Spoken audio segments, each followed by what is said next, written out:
I showed up at my parents' $4,200 celebration dinner. Every plate paid for by me. My brother lifted his glass and smirked. Looks like even Stray can afford to pay once in a while. I quietly grabbed my coat and walked out. 30 minutes later, the manager brought the check to their table. My phone lit up, 72 missed calls. There's nothing worse than being unappreciated by the people who are supposed to know you best. Not strangers, not coworkers, family. It's like you spend your life auditioning for a role you already should have. Daughter, sister, part of something. But no matter what you do, no matter how hard you try, they act like you've just wandered in from the street and should be grateful for a seat at the table.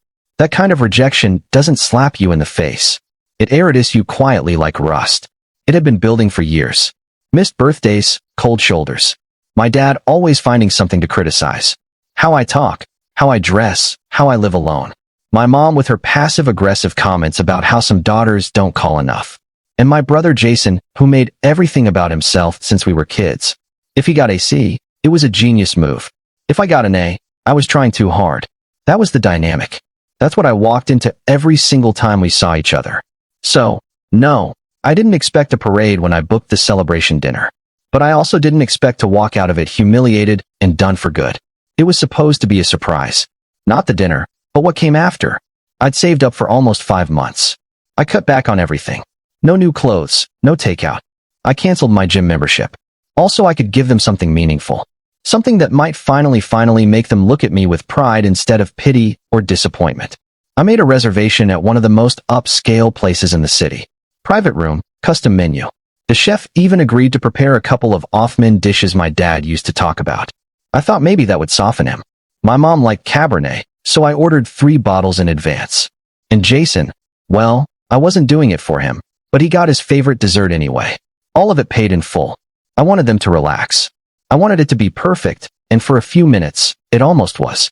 They showed up dressed like they actually cared. There was small talk, awkward compliments, fake smiles. I tried to believe in the illusion until Jason lifted his glass about halfway through the meal, grinned across the table, and said, "Guess even strays can pay sometimes." There it was. The air got weird. My mom kept eating. My dad chuckled. Jason sat back like he dropped a mic. I didn't say a word. I just looked at all 3 of them and realized something. They'd never taken me seriously. Not once. Not as a child. Not as an adult. Not even now. Sitting in a restaurant I paid for. Eating food I curated. Sipping wine I had to move rent money around to afford. I stood up, took my coat, and asked them to return the money, the entire cost of the dinner. I didn't yell. I didn't cry. I just told them they'd have to pay for their own celebration since I was just a stray after all. Then I left. 30 minutes later, I got the message from the manager. He said the refund was complete. The bill had been delivered to their table. $4,216 including tip. And then my phone blew up. By midnight, I had 72 missed calls, voicemails, texts from my dad, from my mom, from Jason, even a few from my cousin who somehow got dragged into it. I didn't answer any of them. I turned off my ringer and sat alone in my apartment, watching the city lights blink like they were winking at me. They never even found out about the real gift because the truth is they were never supposed to pay for that dinner. That night, I had planned to give my parents something they'd always wanted. A pair of matching sapphire and diamond watches they used to admire in a store window when we were kids. I had them custom-made, engraved, beautiful, timeless. They never saw them, and they never will. The next morning, my phone looked like a crime scene. 72 missed calls, 19 voicemails, 48 unread texts. I didn't touch a single one.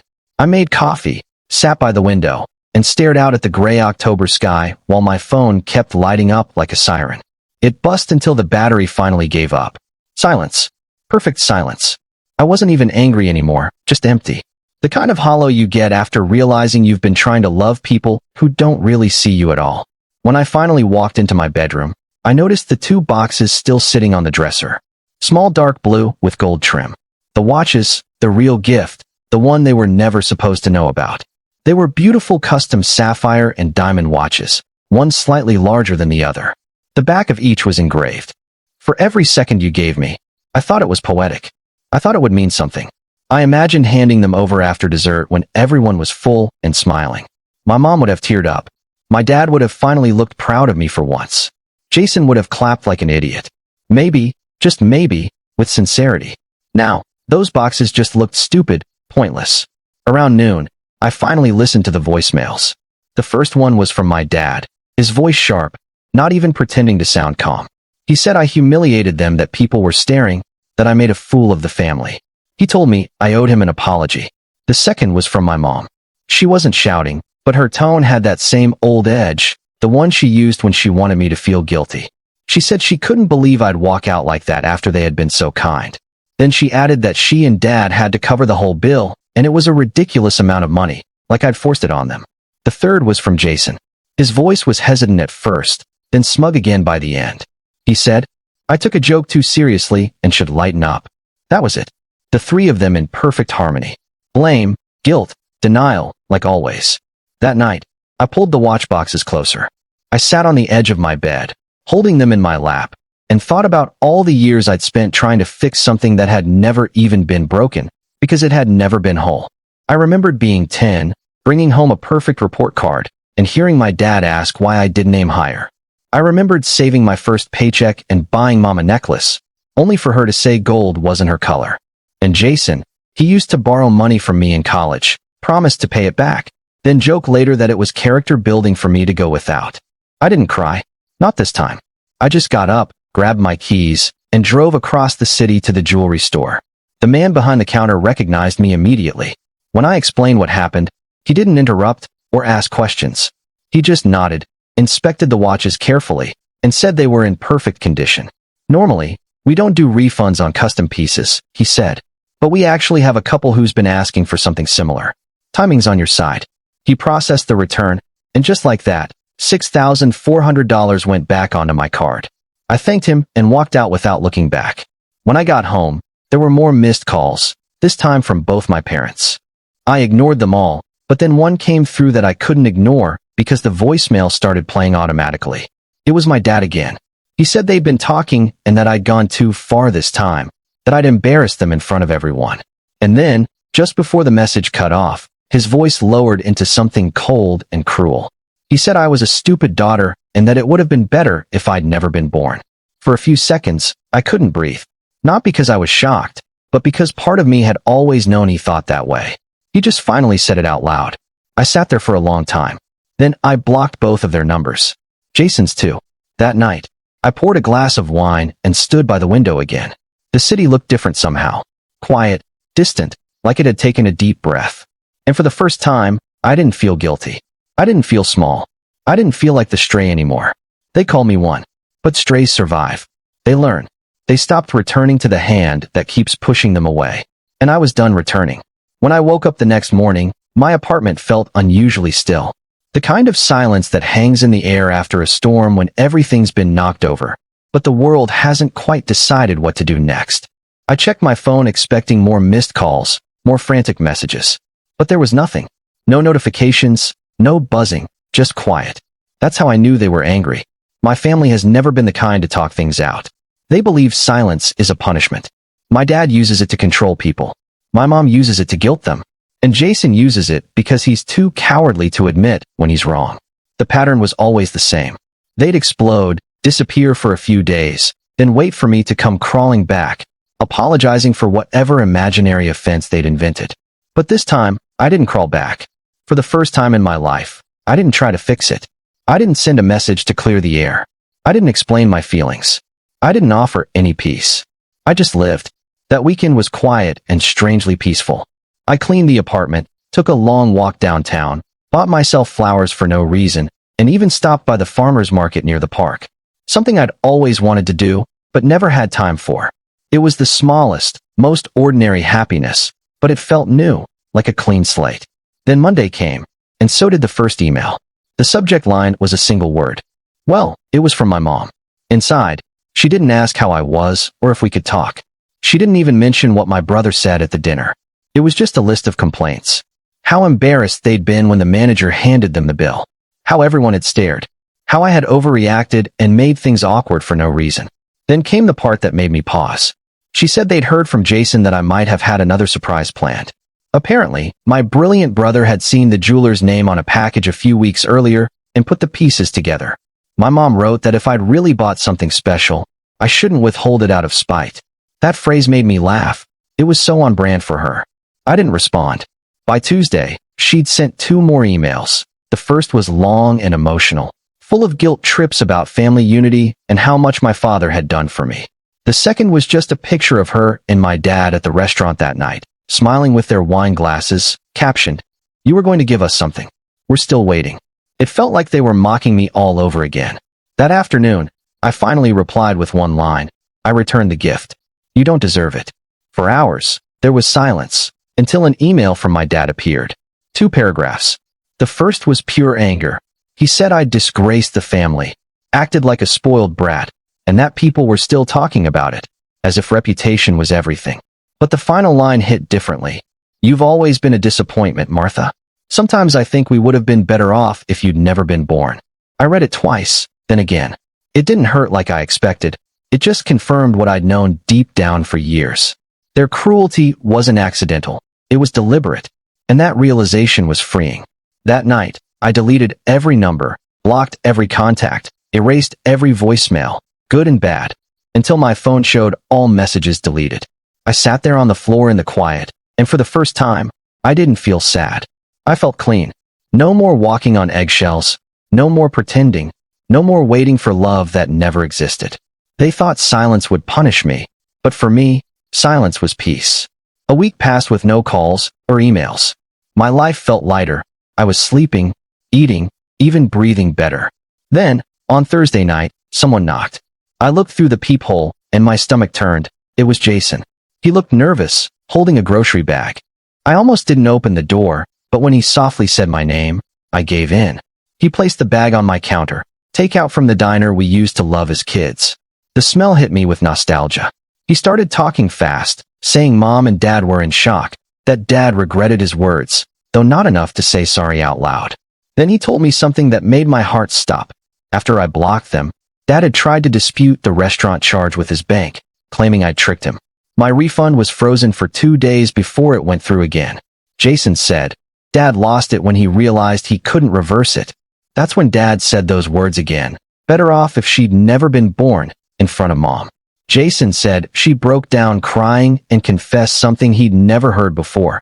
After I was born, she'd had severe postpartum depression and told Dad she didn't want another child. She only wanted him.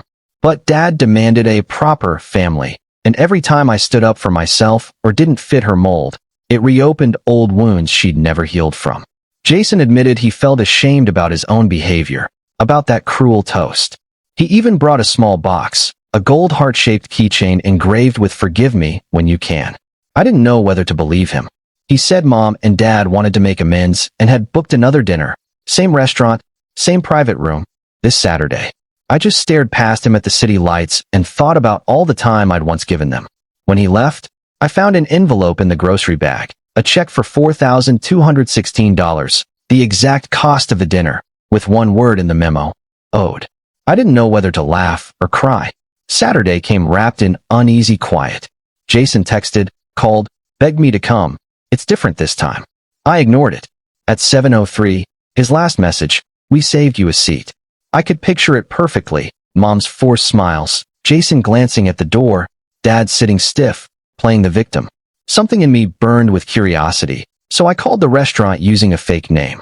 The hostess cheerfully confirmed the reservation, and that it had already been paid for by me. I checked my email, and there it was, a payment confirmation, same amount, timestamp 2:13 p.m. Someone had stolen my card info. I didn't even need to guess who. I froze the card, reported it, and when the bank rep said fraudulent activity, it almost sounded poetic. Then the messages started. Please don't freak out. I didn't know Dad used your card. This was supposed to be a gesture of peace. You always twist things. And all I could think was, no, this time I'm not twisting anything. I'm just done up by 9 o'clock. Jason's calls wouldn't stop. I ignored everyone. Then at 9:17, a message came through that made me pause. You won't believe what just happened, he wrote. Turns out, right as dessert was served, the big moment they planned to make their grand apology, the manager stepped in, calm but firm, saying the card used for the reservation had been frozen and was flagged for review. Unless another payment was provided, they'd need to settle the bill immediately. Jason said my dad went completely pale. My mom started questioning the manager in that sharp, Performative tone she saves for customer service complaints. And then the manager added, the guest who made the reservation reported the charge as fraudulent earlier today. Silence. Jason said you could have heard the silverware drop. My dad didn't argue, he just paid. No excuses, no speeches, just pure humiliation. That was the first time I smiled in days. I went to my desk, opened the drawer, and found the gold heart keychain Jason had given me. Forgive me when you can, it read. I dropped it into the trash without hesitation. They'd paid twice for that dinner, once with my money and once with their pride. And they still had no idea what they'd truly lost. But they were about to find out. The following weekend, they showed up unannounced. My parents and Jason at my door, Jason holding a small white box like a peace offering. I hesitated, but opened the door. My mom tried to speak, stumbled, then finally said, "We want to apologize." She talked about regret, family, moving forward, but her eyes gave her away. My dad stepped forward, and for a second I thought he might actually mean it. Until he said, "Don't act selfish about this, Martha. You've made your point. It's time to move on." I didn't reply. I just told them I didn't forgive them, didn't believe them, and didn't want the box. That's when his face twisted in anger. He called me dramatic, childish, overreacting, and then, with finality, said, "You're not part of this family anymore. You made that choice." I smiled, because for once, he was right. I shut the door, locked it, and listened to their footsteps fade away. That was the last time I saw them, until months later, at Jason's birthday. A mutual friend invited me without knowing the story. My parents were there, stiff and silent. Jason looked older, quieter, and told me he finally saw how much he'd lost trying to live for our father's approval. Later, my parents cornered me again, saying they didn't mean what they said before, that they just wanted peace, and asked me not to act selfish in the future. There it was again, that word. And that's when I knew nothing had really changed. They weren't sorry. They were just tired of losing. I told them I didn't care anymore, that I saw them clearly now, and that I wasn't interested in rebuilding anything with them ever again.